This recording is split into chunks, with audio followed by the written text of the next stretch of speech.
Здравейте на всички! На база на всички, които са присъединили, може би малцина са тези, които му познават лично и знаят всъщност, че аз съм родена на 7 юли, т.е. 7-7.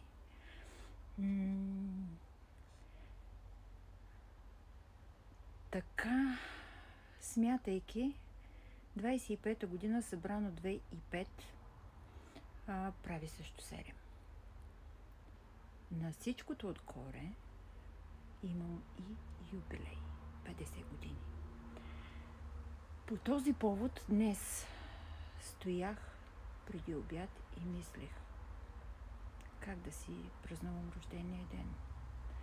И изведнъж информацията, която ми дойде, говори: помогни на когото можеш, както можеш, измисли го, направи го. Това, между другото, ми се даваше от доста време, но поради една или друга причина, защото не всички вярват в чудеса, аз през годините се затворих и работих предимно с познати.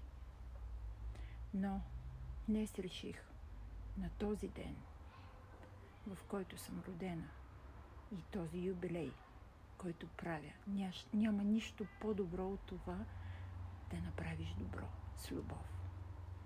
И така, искам да ви уведомя и да ви поканя всички, без ограничение. Може би ще има подбор в рамките на 20, 30 до 50 човека. Мисля, че ще има възможност в тази градина. Вижте я. Не е лукс, но мисля, че позволява да направя най-накрая едно групово изправяне на цяло тяло. Какво ще рече това?